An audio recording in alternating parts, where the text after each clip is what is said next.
సేమియా పాయసం, సేమియా కీర్ సింపుల్గా చేసుకుందాం రండి. Welcome to my channel Madhura Smriti. Cook healthy, eat healthy and stay healthy. ముందుగా 2 టేబుల్ స్పూన్ నెయ్యిని తీసుకొని వేడి చేసి అందులో మీకు కావాల్సిన వెరైటీస్ ఆఫ్ డ్రై నట్స్ని వేయించి పక్కన పెట్టుకోండి. ఇక్కడ నేను కొన్ని క్యాష్యూ నట్స్, చిరోంజి, వాల్నట్స్, బాదం పలుకులు, పిస్తా పలుకులు వేసుకుంటున్నాను.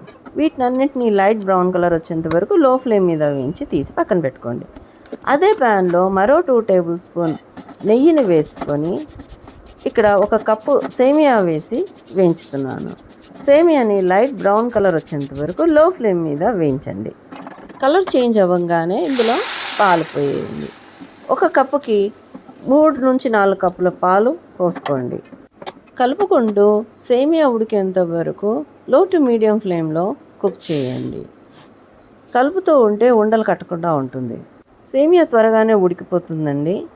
ఇక్కడ వేడివేడి పాలు పోస్తే ఇంకా తొందరగా ఉడుకుతుంది.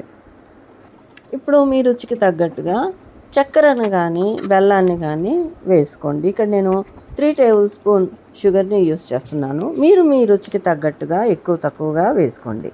2 నిమిషాల తర్వాత చిటికెడు యాలకుల పొడి, అదేనండి ఇలాచీ పౌడర్ని వేసి కలిపి వేయించి పెట్టుకున్న డ్రై నట్స్ని కూడా వేయండి.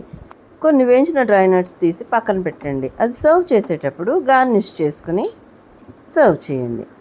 సేమియా పాయసం రెడీ అండి. మీరు వేడిగా అయినా సర్వ్ చేసుకోవచ్చు, లేదా చల్లారిన తర్వాత ఫ్రిడ్జ్లో పెట్టుకొని అయినా సర్వ్ చేసుకోవచ్చు. ఎంజాయ్ చేయండి, ట్రై చేయండి, షేర్ చేయండి. మరిన్ని ఇంట్రెస్టింగ్ అండ్ హెల్దీ రెసిపీస్ కోసము నా ఛానల్కి సబ్స్క్రైబ్ చేసుకోండి. Thanks for watching.